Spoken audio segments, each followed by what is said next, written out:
Năm 2010, một nữ họa sĩ ở Thành Đô rơi vào hố băng giữa vùng hoang dã, mà nhân chứng duy nhất tại hiện trường lại là một con sói hoang khát máu. Ban đầu tôi nghĩ đây sẽ là một thảm họa đẫm máu, nhưng cảnh tượng tiếp theo đã khiến vô số người chấn động. Con sói hoang đó không lao vào người phụ nữ bất lực, mà nó chạy thẳng vào đàn ngựa. Sau khi quan sát một lúc, nó chọn một con ngựa trắng do mục dân để lại, sau đó cắn dây cương của con ngựa, từng bước một dẫn nó đến bên người phụ nữ đang vùng vẫy bên hố băng.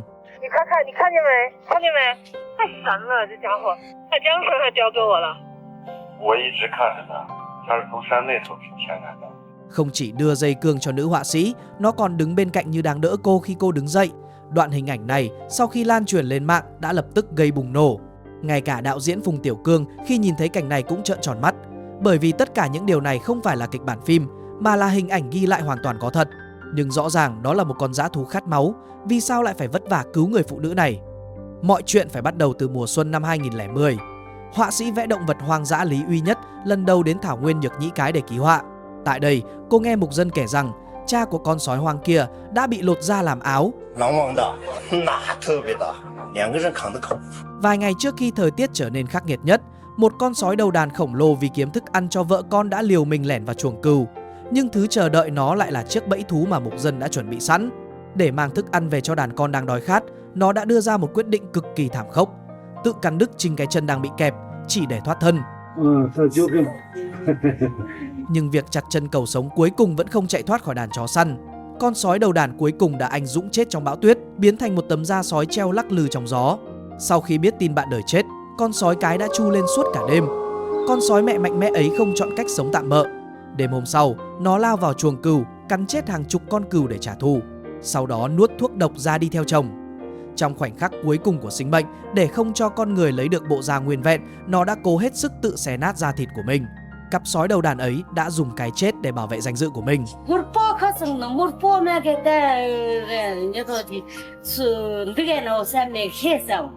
Sau khi nghe xong câu chuyện, Lý Uy Nhất rất lâu vẫn không thể bình tĩnh lại.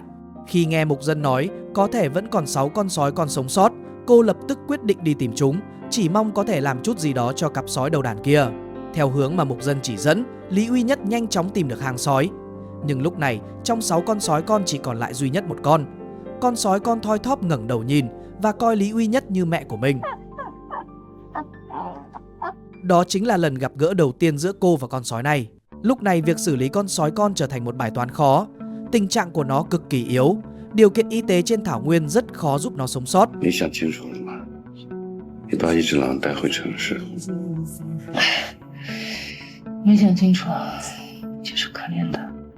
Cuối cùng Lý Uy Nhất vẫn đưa ra quyết định điên rồ ấy. Cô mang con sói con cuối cùng của sói đầu đàn về Thành Đô. Sau nhiều phen vất vả, con sói nhỏ cuối cùng cũng sống sót. Lý Uy Nhất đặt tên cho nó là Green, hàm ý cuộc đời nó sẽ đẹp như một câu chuyện cổ tích. Nhưng thực tế và lý tưởng luôn tồn tại những khoảng cách tàn nhẫn. Cô muốn lén nuôi Green như một con chó nhỏ, nhưng Green dù sao cũng không phải là chó. Mới đầy tháng tuổi, nó đã bắt đầu cắn xé thịt sống. Ánh mắt lộ rõ bản năng hoang dã. Trí thông minh của nó rất đáng kinh ngạc. Chỉ nhìn vài lần đã học được cách tự bật tivi. Khi thấy trên tivi chiếu cảnh sói săn cá, ngày hôm sau nó liền bắt được một con cá sống từ ao nhà. Để tránh nó bị điện giật, Lý Uy Nhất chỉ còn cách bôi mù tạt lên dây điện. Nhưng điều khiến người ta đau đầu nhất là tiếng chu lúc nửa đêm. Mỗi khi đêm khuya tĩnh lặng, Green lại ngẩng cổ lên cất tiếng chu non nớt nhưng thê lương.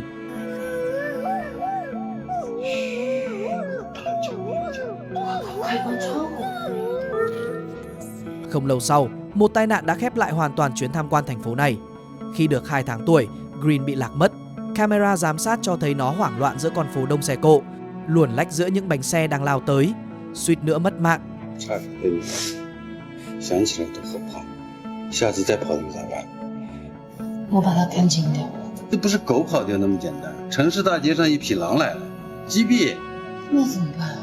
Lúc này Lý Uy Nhất cuối cùng cũng nhận ra thành phố của con người không có chỗ cho nó.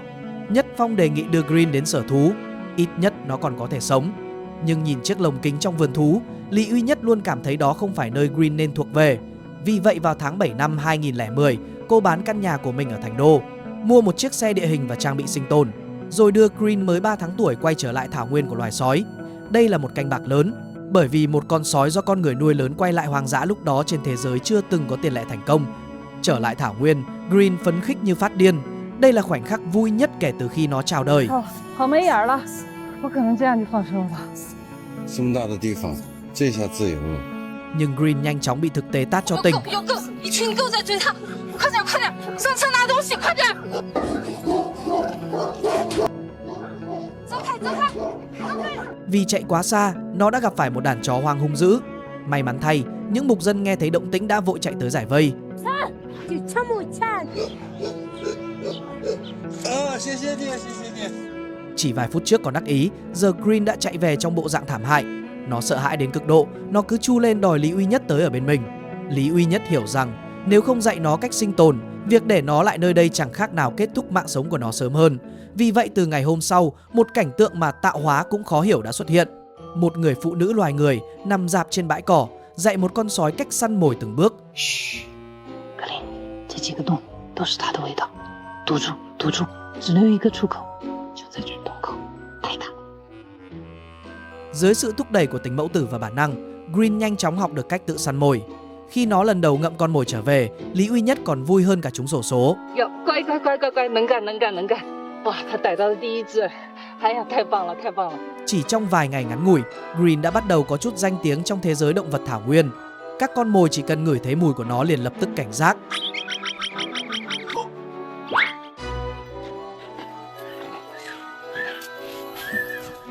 Ngoài việc tự kiếm ăn, Green còn thường mang những con chuột khô còn thừa về tặng mẹ. 我跟你说了多少次，不准在我门口晒老鼠干儿，快拿走！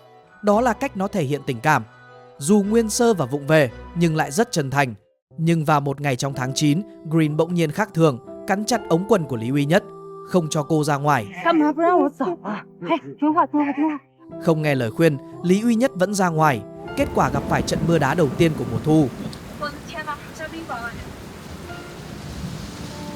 Bị dầm mưa cộng với phản ứng độ cao, cô mắc chứng khí phế thủng nghiêm trọng và nằm liệt giường. Không ngăn được mẹ, Green dường như tự trách mình. Nó không chịu về hang, ngày đêm canh trước cửa sổ, dùng móng cào lên kính, phát ra tiếng rên lo lắng. 傻瓜，妈妈会好的，妈妈会一直陪着你，不会离开你们。 Trong lúc Lý Uy Nhất ngủ mê, Green đã đi bắt một con thỏ hoang, rồi lặng lẽ đặt nó bên cửa sổ phòng cô. Trong nhận thức của nó, chỉ có ăn thịt mới có thể sống sót. Để chữa bệnh, Lý Uy Nhất buộc phải quay về thành đô. Cô gửi Green ở nhà mục dân.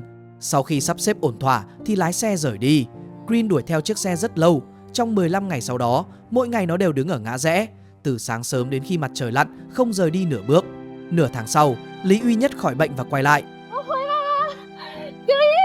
Niềm vui hội ngộ khiến người và sói chạy về phía nhau. Đó là niềm vui chỉ có giữa những người thân. Nhưng niềm vui ấy nhanh chóng bị dội gáo nước lạnh. Ngày hôm sau, Lý Uy Nhất dẫn Green đi săn. Khi nhìn thấy con mồi, Green lao lên đuổi theo và phát ra tiếng sủa của chó. 怎么是狗叫呢？格林，你知道你在说什么吗？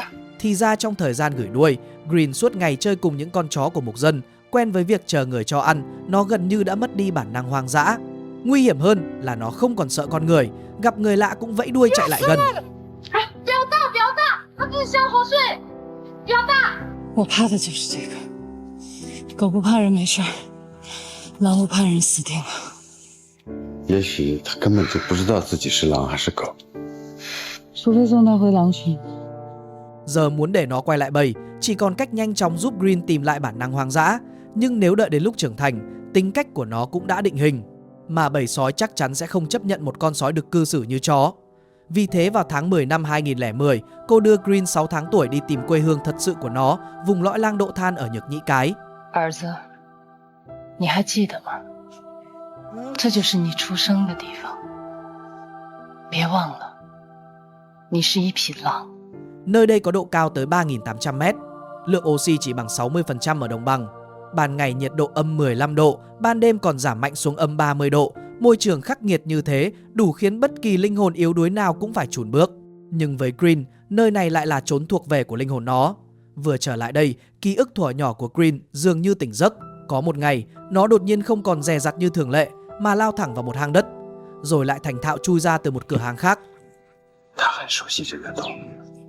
Lý Uy Nhất nhìn phân sói đã khô ở cửa hàng, liền hiểu ngay đây chính là nhà của Green, là nơi nó đã chào đời. 格林，这就是你的家吧？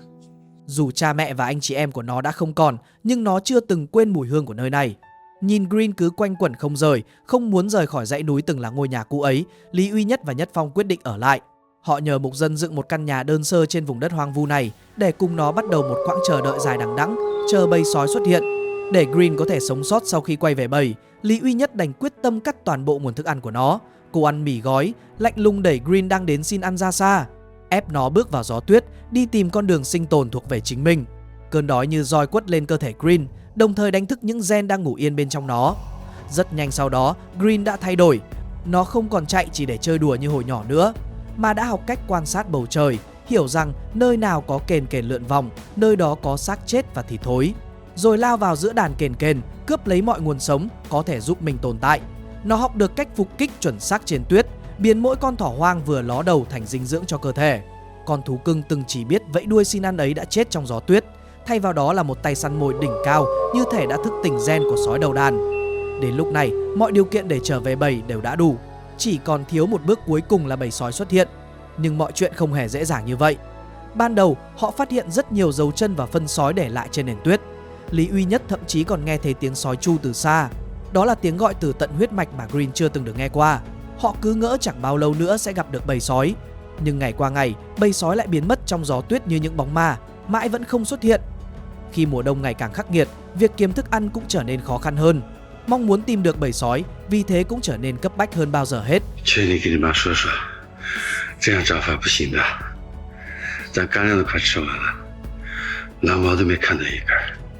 Để nhanh chóng tìm được bầy sói, Lý Uy Nhất mạo hiểm dẫn Green đến một vùng đầm lầy đóng băng, dự định men theo nguồn nước để tìm bầy sói đến uống nước.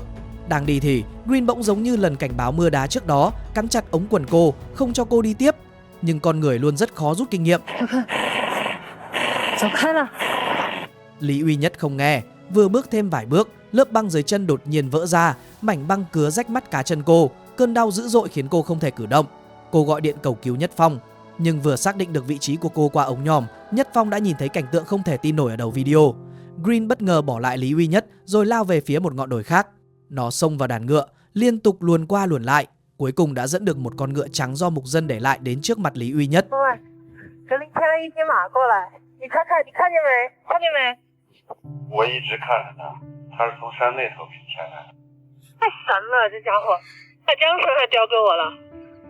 Người ta thường nói, sói quay đầu không phải để báo thù thì là để báo ân.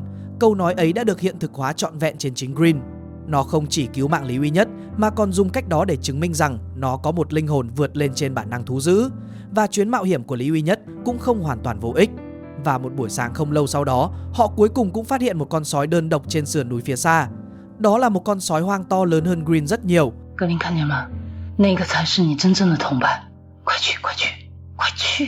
Dưới sự thúc giục của Lý Uy Nhất, Green dù có phần bối rối, vẫn vừa đi vừa ngoái đầu nhìn lại.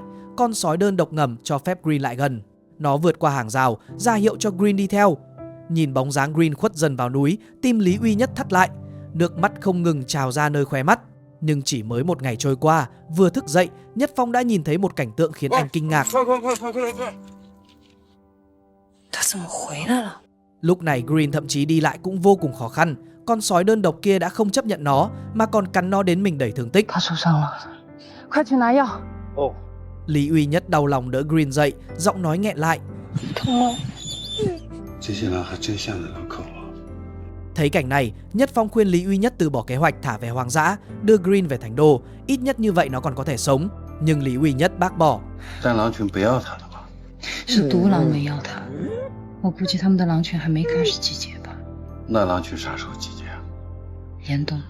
Cô tin rằng đến cuối đông, bầy sói nhất định sẽ tụ họp để săn theo bầy.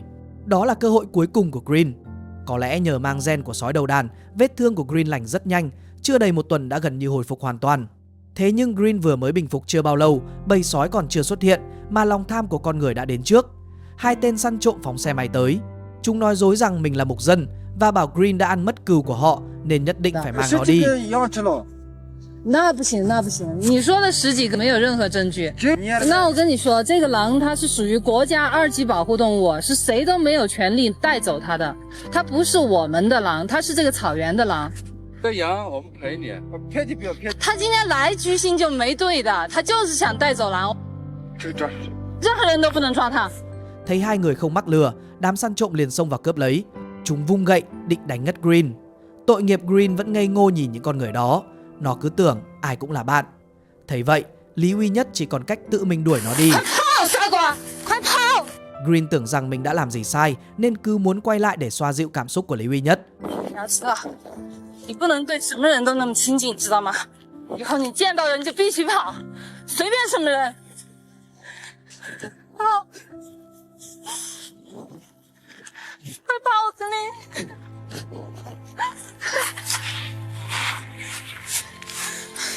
不要过来，跑！跑！ Đó là bài học cuối cùng mà Lý Uy Nhất dạy cho nó, cũng là khoảnh khắc tàn nhẫn nhất. Trên thế giới này, thứ đáng sợ nhất không phải là mãnh thú, mà là con người. 对不起。别哭了，格林不会怪你的。我就想带着格林，能找到一个安全的地方。我怕就这样放出去，他会死掉。我希望他能好好的，能找到吃的，不被人打，就这样就好了。 Rất nhanh sau đó, thời gian đã đến tháng 12. Nhược Nhĩ Cái bước vào giai đoạn mùa đông khắc nghiệt nhất, tuyết phủ kín núi, cây cỏ héo tan. Vì nguồn tiếp tế lương thực bị cắt đứt, Lý Uy Nhất và Nhất Phong đã rất lâu không được ăn thịt. Cả hai chỉ còn biết dựa vào chút bánh lương khô cuối cùng để cầm cự. chỉ最后2个了，只剩一箱压缩饼干了。这么长时间，我们非要现在送他回上去吗？ Đúng lúc cả hai đang tuyệt vọng, họ phát hiện Green lén chôn một con thỏ hoang dưới tuyết. Đó là phần thịt dự trữ mà nó dành dụm cho mình giữa cái đói và cái rét. Trước sự sống còn, lòng tự trọng trở nên vô nghĩa. Lý Uy Nhất đắn đo rất lâu, cuối cùng vẫn quyết định lấy con thỏ của Green đi. Bởi cô không biết còn phải chờ ở đây bao lâu nữa, càng không biết cơ thể hai người còn trụ được bao lâu. 这样不行，真的不行，被他发现怎么办？ 进屋再说，进屋再说。 Nhất Phong liên tục phản đối chuyện này. Anh biết Green săn mồi trong mùa đông khắc nghiệt này khó khăn đến mức nào. 这样真的不好，真的不好。 好了好了，你不要念了，咱们跟他换一份。 Vì áy náy, cũng coi như là trao đổi, họ lấy 2 chiếc bánh lương khô chôn xuống đó. Chiều tối, Green trở về ngửi ngửi đống tuyết, lập tức hiểu ra chuyện gì đã xảy ra. Nó không nổi giận, không bảo vệ thức ăn, chỉ lặng lẽ ăn mấy chiếc bánh khô khốc ấy. 你看着吧，以后他藏尸的时候肯定得躲着我们了。 Vài ngày sau, Green lại bắt được một con thỏ, nhưng nó vẫn chôn ở đúng chỗ cũ từng bị lấy mất kia. 他还埋在老地方啊？ Chôn xong, nó nhìn về căn nhà nhỏ nơi Lý Uy Nhất ở, dường như đang mong họ nhìn thấy. 他看我们，他知道我们也饿。 Green như vậy khiến Lý Uy Nhất và Nhất Phong càng thêm không nỡ rời xa. Nhưng họ càng hiểu rằng tình yêu không phải là chiếm hữu mà là thành toàn. Cuối cùng, vào tháng 2 năm 2011, trên nền tuyết ở Lang Độ Than xuất hiện rất nhiều dấu chân sói còn 你 mới. 说准了，狼真的在这季节，很新鲜的转移。 Lý Uy Nhất men theo dấu chân nhìn về phía xa, quả nhiên trên sườn núi đối diện xuất hiện rất nhiều bóng xám, đó là bầy sói lớn nhất mà họ từng thấy. 在那儿，你看到没有？看到没有？哎呀，好多啊！快看狼群呢！格林，啊，格林呢？格林呢？是了。 Nhìn đồng loại ở phía xa, toàn thân nó căng cứng. 还刮起爪子，快让他们撒一脚！格林，快叫你的同伴，快叫你的同伴！ Nhưng khi Green hoàn hồn lại, vì quá căng thẳng, thứ phát ra lại là tiếng sủa ngớ ngẩn. 啊，不是狗叫，是狼嚎啊！格林，你不是跟我开玩笑吧？ 别着急，别着急，他也紧张。狼群要走了。 一起来。 Dưới sự cổ vũ của Lý Uy Nhất và Nhất Phong, Green cuối cùng cũng tìm lại được âm thanh thuộc về tổ tiên mình. Tiếng chu ấy mang theo vẻ bi thương và hùng tráng. Bầy sói dừng bước, quay đầu đáp lại.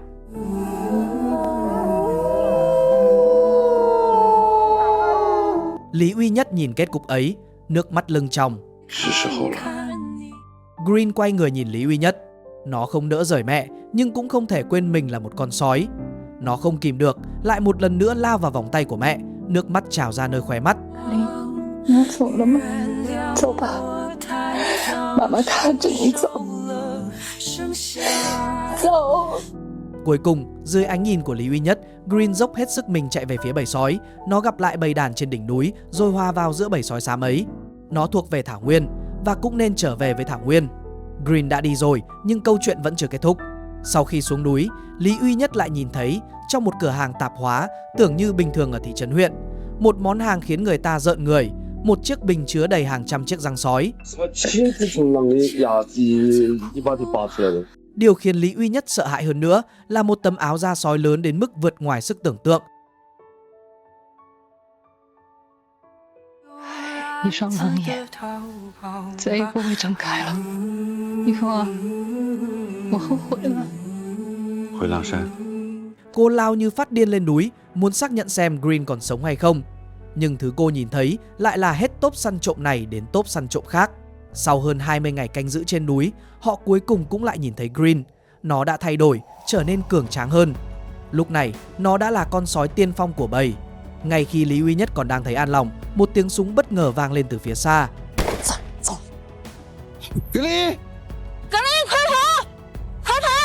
Giữa tiếng thét của Lý Uy Nhất, Green dừng bước lại, ngoái đầu nhìn lại từ một khoảng cách rất xa. Nó không chạy về bên Lý Uy Nhất như mọi khi, bởi trong khoảnh khắc tiếng súng vang lên, Green đã không còn phân biệt nổi loài người, rốt cuộc là bạn đồng hành lương thiện hay ác quỷ hung tàn. Nó yêu Lý Uy Nhất vì đó là mẹ của nó, nhưng nó cũng buộc phải tránh xa Lý Uy Nhất vì cô là con người. 当狗回蓝就好了，他终于知道怕人了。 Về sau, Green trở thành sói đầu đàn, nhưng những đứa con của nó lại lần lượt chết dưới tay bọn săn trộm. Lý Uy Nhất đã cứu được Green nhưng không cứu nổi con của nó. Sự ngang ngược của bọn săn trộm khiến Lý Uy Nhất bất lực. Trong suốt 10 năm sau đó, cô không ngừng chạy vạy kêu gọi. Cuối cùng, vào năm 2020, cô đã thúc đẩy sự ra đời chính thức của trạm bảo vệ bầy sói hoang đầu tiên ở Trung Quốc. Kể từ đó, bọn săn trộm chỉ có thể tháo chạy tán loạn như chuột chạy qua đường. Không còn những nòng súng đen ngòm nữa, bầy sói cuối cùng cũng có thể sinh sôi và tồn tại trên lang độ than. Nhưng niềm tin từng có ấy rốt cuộc vẫn không thể quay trở lại. Lần cuối cùng Lý Uy Nhất nhìn thấy Green, nó quay lưng bỏ đi không chút do dự. Động tác dứt khoát ấy giống như một lời chế giễu dành cho loài người. Nếu cái giá của việc trở thành sinh linh đứng đầu muôn loài là khiến mọi sinh vật khác đều sợ hãi mình, thì có lẽ con người mới là tù nhân cô độc nhất trên trái đất này.